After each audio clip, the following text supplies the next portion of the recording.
Good morning. Welcome. Thanks for tuning into the Kilat Shari Torah daily review of Maimonides' 613 mitzvahs for Monday, August 2nd. Let me be among the first to wish you a very happy Simco Day. Bonus points if you email in that you saw this and you can tell me who Lord Simco was. Positive mitzvah 162, it's a mitzvah to rest on Shavuos. We spoke about resting on Shabbos. We spoke about resting on the last days of Pesach. And we spoke about counting the Omer. So from the first day of Pesach, the second day of Pesach, first day of Chol HaMoed in Israel, we are supposed to count the Omer, count 49 days, 7 complete weeks, and the day after that is Chag HaAtzeres, the day of stopping, is what the Gemara calls it. So maybe that's stopping counting, maybe that's stopping to work. And anyway, we call it Shavuos, the festival of weeks, and it is a positive mitzvah to rest on Shavuos. It is not a positive mitzvah to eat cheesecake on Shavuos, but it couldn't hurt. You know what I'm saying? That's why we do our best to have some tasty milchik offerings. But the mitzvah on Shavuos is of resting. Similarly, but in a different time frame, the next mitzvah is resting on Rosh Hashanah. Rosh Hashanah also a holiday, one of the Moadim, one of the Yamim Tovim. So we have a positive mitzvah to rest on Rosh Hashanah. We do not, of course, open the store, check our email or other such. It's a positive mitzvah to fast on Yom Kippur. The one fast that the Torah ordains, even though it seems like every time we turn around there may be another fast, the Torah itself only implores us, enjoins us, adjures us, whatever the word is. The Torah tells us that we have to fast on one day of the year, on the 10th day of the month of Tishrei, Yom Kippur.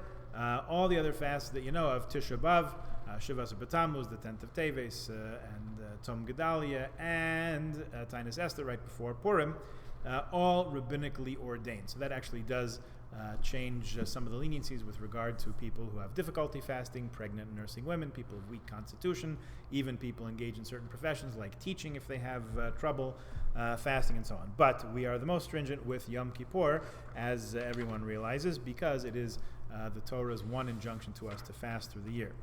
Another mitzvah that goes with Yom Kippur is resting. As we've said with regard to other holidays, other Yom Tovim, it's a positive mitzvah to rest on Yom Kippur, and Yom Kippur has, for all intents and purposes, the same set of incumbencies that go with it as Shabbat does. Since we're talking about resting, let's talk about resting on the first day of Sukkot. Sukkot, again, for us outside of Israel, is a 2-day festival at the beginning, 2 days at the end. So it's a mitzvah to rest on each of those. The following mitzvah 167, as you might expect, is resting on Shmini Atzeres, which marks the end of Sukkot. We have interesting customs outside of Israel about sleeping in the sukkah, eating in the sukkah, not eating in the sukkah on Shmini Atzeres, Simchas Torah, because we have 2-day holiday, right? Shmini Atzeres and Simchas Torah are 2 subsequent days that wrap up our high holiday season. In Israel, of course, since it's 1-day holiday, Shmini Atzeres, Simchas Torah is the self-same day. So how they conduct themselves with regard to eating, making kiddush in the sukkah, and so on, is different if you're there for Yom Tov than it is here in Toronto. Next positive mitzvah is to dwell in a sukkah during Sukkot. No great surprise, pretty logical, but to spend your time in a sukkah as you would in your house. In other words, eating, relaxing, davening, sitting and having a cup of tea, and schmoozing with a friend.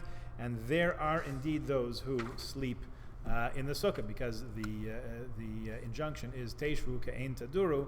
You should live in the Sukkot to remind us of Hashem's protection when He took us out of Egypt, just like you live in your house. If you're ever going to try it, this might be the year to try it, because Sukkot is still in the middle of September this year. So the weather you can expect, you can hope, why can't we hope, is expected to hopefully will be pretty nice. So if you want to try sleeping in the sukkah, give it a go for those who for whom that's an important value. We have time maybe for one more, which is to take the 4 species, the lulav and esrog, on Sukkot. This mitzvah teaches us to take a palm branch and rejoice with it before the Lord 7 days. The mitzvah is, the Torah says, to take for you on the first day of Yom Tov the fruit of goodly trees, that's an esrog, the branch of palm trees, boughs of the thick tree, that's the plaited or braided tree, the myrtle, because the branches the leaves sort of look like they're intertwined or braided together, and arvei nachal, brook willows. Bring those together and hold them as you rejoice before God.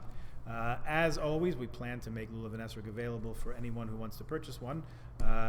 First come, first served, of course, in the shul. But it is a mitzvah a positive mitzvah to take the lulav and esrog on Sukkot. We accomplish that really by taking possession of one, purchasing one, or receiving one as a gift, which you're allowed to do. Give a gift, even conditional upon its return when the person's finished. Making a blessing over them and holding them in our hands. There's a hidur, a nice additional way to do the mitzvah even more beautifully, which is to wave them in all different directions. It's just interesting to note that is not an essential part of the mitzvah. The mitzvah is to make the bracha and to take them, in other words, to hold them all together.